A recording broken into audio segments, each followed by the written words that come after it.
हम पार्टीचा मोदी जी आगे बढ़ो, देवेंद्र जी आगे बढ़ो। आजच्या या वाशिम जिल्ह्याच्या विस्तारित कार्यकारिणीच्या मेळाव्यात उपस्थित असलेले आपल्या महाराष्ट्राचे सरचिटणीस आदरणीय रणधीर भाऊ, अकोला लोकसभेचे लोकप्रिय युवा शेतकरी खासदार आदरणीय अनुभव, माजी खासदार आदरणीय अनंतराव भाऊ, आपल्या वाशिम विधानसभेचे लोकप्रिय आमदार लखनजी मलिक साहेब, माजी आमदार पुरुषोत्तमजी राजगुरू, माजी अध्यक्ष नरेंद्रजी गोरेचा, सुधाकर भाऊ परळकर, राजू पाटील राजे, श्यामभाऊ खोडे, पुरुषोत्तमजी चित्रांगे, मंचावर उपस्थित सर्वच मान्यवर पदाधिकारी आणि उपस्थित माझ्या बंधू भगिनी, सगळ्यांची नावं जर घेत राहिलो तर खूप वेळ जाईल, म्हणून माफ करा, पण तरी देखील काही नावं घेणं आवश्यक आहे, त्यामुळे ते घेतले सगळेच मान्यवर आणि उपस्थित माझ्या सगळ्या सहकारी बंधू भगिनी। भारतीय जनता पार्टीचं आदरणीय नरेंद्रजी मोदी साहेबांच्या नेतृत्वाखालील सरकार 2014 मध्ये आपल्या सगळ्यांच्या सहकार्याने प्रयत्नाने या देशात विराजमान झालं। सगळ्याच जाती पाती धर्म समाज संपूर्ण हिंदुस्थान आदरणीय मोदीजींच्या स्वागतासाठी, त्यांना पंतप्रधान करण्यासाठी अतिशय उत्सुक होता। मोदीजींनी गुजरात मध्ये केलेलं काम, गुजरातचा केलेला विकास हा सगळ्या देशाने नव्हे तर विदेशाने देखील पाहला होता आणि एक विकासाभिमुख नेतृत्व या देशाला लाभावं ही प्रत्येकाची इच्छा होती। आपण विराजमान झालो। मोदीजींनी 14 ते 19 पर्यंत जे काम केले, या देशाची अस्मिता जगात निर्माण केली। जी अमेरिका भारतीय पंतप्रधानांना व्हिसा देत नव्हती, त्या अमेरिकेने रेड कार्पेट टाकून लुटालूट घालून मोदीजींना आमंत्रण दिलं आणि त्यांचं भव्य दिव्य स्वागत केलं। अनेक विदेशात ज्या ठिकाणी भारतीयांकडे तुच्छतेने पाहलं जायचं, त्या सगळ्या राष्ट्रांनी भारतीयांचा उदो करण्याचा जणू काही चढाओढ निर्माण केली। विदेशात राहणाऱ्या प्रत्येक भारतीयाला आम्ही भारतीय असण्याचा स्वाभिमान वाटत होता। अशा प्रकारे मोदीजींच्या नेतृत्वाखाली केलेलं कार्य इतिहास कधीही विसरू शकणार नाही। या भारताला पुनर्वैभव मिळवून देण्याचे जे आपल्या सगळ्यांचं स्वप्न होतं, जे स्वप्न पुराशी बाळगून हजारो कार्यकर्ते काँग्रेसशी विरोधकांशी लढताना धारातीर्थी झाले। घरदार लेकरं बाळ संसार सगळं सोडून त्यांनी पक्षाचं काम केलं, पक्षाचे विचार जनमानसात रुजवण्याचा प्रयत्न केला। त्या भारतीय जनता पार्टीच्या आणि सगळ्या भारतीय जनता पार्टीच्या सहविचारी संस्थांना अतिशय मनस्वी आनंद झाला। हा आपल्या हिंदुस्थानच्या इतिहासात एक सुवर्ण मान म्हणून आपण त्याची नोंद घेतली। आज देशात अतिरेकी संपलेले आहेत, नक्षलवाद देखील संपण्याच्या मार्गावर आहे। राज्य सरकारने केंद्र सरकारने डिमांड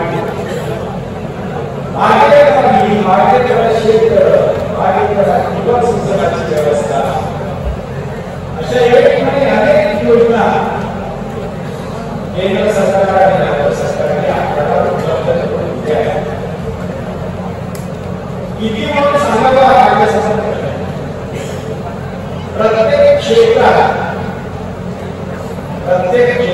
सरकारने केलेलं काम आहे त्या कामाची तुलना कुठल्याही सरकारबरोबर होऊ शकत परिस्थिती असताना राज्य सरकार आणि केंद्र सरकार आपल्या गोरगरीब जनतेसाठी झटत असताना आपण सगळे कार्यकर्ते केवळ अभिनंदनाचा ठराव मांडून देण्याकडे आपण या अभिनंदन त्यासाठी करतोय राज्य सरकार आणि केंद्र सरकारचं की आपल्याला एखाद्या सगळ्या गोष्टींचा उजाळा व्हावा. आपल्याला एकंदरीत आपल्या सरकारने जे काम केलं जी उपलब्धी दिली ती उपलब्धी आदरणीय मोदीजींच्या सरकारचा अभिनंदनाचा ठराव मांडत असताना आदरणीय देवेंद्रजींच्या शिंदे साहेबांच्या आदरणीय अजितदादांच्या अभिनंदनाचा ठराव मांडत असताना आपण सगळ्यांनी देखील याचा चिंतन करण्याची गरज आहे. याचं परीक्षण करण्याची गरज आहे. आज आपण सगळेजण आपल्या पक्षाचा झेंडा हातात घेऊन लढतोय. झालेल्या लोकसभेमुळे महाराष्ट्रात आपल्याला अपेक्षित असं यश मिळालं नाही. हे अपयश मिळण्यामागच्या सगळ्या कारणांची कारणमीमांसा संबंधित आपले सगळे पदाधिकारी नेते यांनी केलेली असेल. पण ज्या ज्या ठिकाणी शक्य आहे त्या त्या ठिकाणी किंबहुना इतर म्हणेन प्रत्येकानेच याचं आत्मचिंतन करण्याची गरज आहे. मोदीजी कितीही चांगलं काम करत असतील, हा देश बदलत असतील, देवेंद्रजी शिंदेजी अजितदादा 20-20 तास काम करत असतील, पण तरी देखील परिवर्तन होणार नाही. कारण तुम्ही ते ठरवलं पाहिजे, तुमच्या मनात ते आलं पाहिजे. कारण जमिनीवर काम करणारे तुम्ही आम्ही आपण सगळे आहोत आणि म्हणून जबाबदारी आपली आहे. पक्ष मोठा झालेला आहे. वेगवेगळ्या विचारांचे वेगवेगळ्या अपेक्षेने वेगवेगळ्या पद्धतीने पक्षात अनेक लोक आलेले आहेत. त्यांच्या अपेक्षांची पूर्तता होण्याची वाट सगळे पाहतात. त्या सगळ्याच अनुभवात ज्या ठिकाणी त्यांचं समाधान झालं नाही त्या ठिकाणी त्यांच्यासाठी परत परतीचे जोर आपण कापलेले नाही आहे ते त्यांनाही माहिती आहे. कारण लोकशाही डॉक्टर बाबासाहेब आंबेडकरांनी लोकशाही घटना आपल्याला दिलेली आहे, व्यक्ती स्वातंत्र्य दिलेलं आहे, हे सगळ्यांना माहिती आहे. पण बांधवांनो, तुम्ही आम्ही आपण जे पक्षाचे निष्ठावान कार्यकर्ते आहोत, ज्यांनी एका उद्देशाने पक्षासाठी आपलं जीवन समर्पित केलेलं आहे, ज्या विचाराला खांद्याला घेऊन आपण दुश्मनांशी लढलो आहे, अशा सगळ्या विचारांची मांदी आणि या ठिकाणी निर्माण करणारं नेतृत्व देशाला आणि महाराष्ट्राला लाभलेलं आहे. त्यामुळे हे नेतृत्व पुढे अजून फुलत जावं, या नेतृत्वाचे हात बळकट व्हावे, हीच तुमची माझी आपल्या सगळ्यांची अपेक्षा आहे. एक व्यवस्था म्हणून आपण आपल्या या पक्षामध्ये वेगवेगळ्या जबाबदाऱ्या वेगवेगळ्या लोकांना देत असतो. जबाबदारी मिळाली म्हणजे मला सगळेच अधिकार मिळाले आणि मी मालक झालो. माझ्या मनात येईल त्या पद्धतीने मी काम करेन, मीच एकटा निर्णय घेईन, मीच ठरवेन. आज या अनुकूलतेच्या काळात मोदीजी आणि देवेंद्रजींच्या कष्टावर आमच्या मागे सगळेच आपोआप मेंढरासारखे येतील असं कृपा करून कोणीही समजू नका. ही आपल्या परीक्षेची वेळ आहे. आपण या परीक्षेत उत्तीर्ण होण्याची गरज आहे. मला अतिशय दुःखाने सांगावं असं वाटतं, यवतमाळ वाशिम लोकसभेमध्ये झालेल्या निवडणुकीत कारंजाचे आमदार भाजपाचे, वाशिमचे आमदार भाजपाचे, असं असताना वाशिम जिल्ह्यात कारंजा आणि वाशिम मतदारसंघात आपण खूप विचारले. याचं चिंतन आपण सगळ्यांनी त्यावेळी मंचावरील सर्व मान्यवरांनी आणि खाली असलेल्या सगळ्या माझ्या सहकार्यांनी आणि मी देखील करण्याची गरज आहे.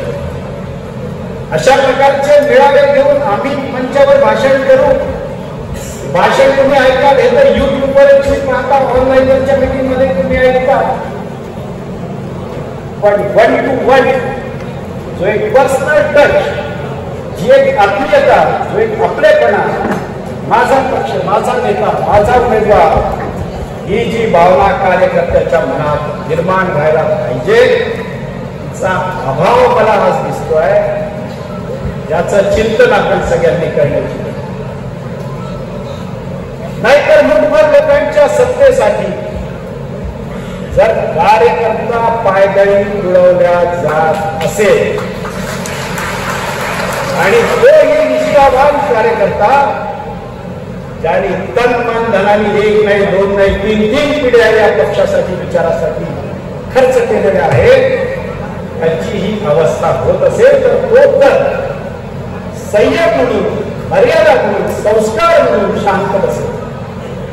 पण असा कार्यकर्ता जर शांत बसला तर ही या ठिकाणी मोदीजींच्या आणि देवेंद्रजींच्या अभिनंदनाचा ठराव करून मांडून आपलं सगळ्यांचं समाधान होणार नाही. आपल्याला अपेक्षित असणारं यश मिळणार नाही. आज महाराष्ट्रातले सगळे नेते, आपल्या तीनही मित्र पक्षांचे नेते अतिशय जिद्दीने वेगवेगळ्या योजना सोबत घेऊन अतिशय विचार करत नाही, आंधळा किंवा मिळाला याचा विचार करत नाही. सगळेजण आपल्या पक्षासाठी, आपल्या चिन्हासाठी त्याच्या पाया पडतात, मत मागतात. पण आपल्याच पक्षातल्या, आपल्याच कार्यकर्त्यांना बोलण्याचा आपल्याला कुठेतरी संकोच वाटतो, चर्चा करण्याचा, विषय मांडण्याचा, एक टीम म्हणून काम करण्याचा आपल्याला कुठेतरी कमीपणा वाटतो. हा कमीपणा बांधवांनो प्रत्येकाने आपल्या मनातून काढून टाकला पाहिजे. तर त्या अभिनंदनाच्या ठरावाला अपेक्षित असणारं यश किंवा अपेक्षित असणाऱ्या नेत्यांना येणाऱ्या विधानसभेतले रिझल्ट हे मिळणार आहे. त्यामुळे आपल्या सगळ्यांची जबाबदारी आहे. योजना तर तुम्हाला माहिती आहे, देशाच्या माहिती आहे, राज्याच्या माहिती आहे, देवेंद्रजींच्या काळातल्या माहिती आहे, आत्ताच्या माहिती आहे. पण या योजना जनतेपर्यंत पोहोचवण्याची जबाबदारी तुमची, आमची, आपल्या सगळ्यांची. मी निश्चित आपल्या सगळ्यांच्या मताशी सहमत आहे. राजकीय याच्यासाठी देखील प्लॅटफॉर्म आहेत, तुम्ही जे आता बोलले.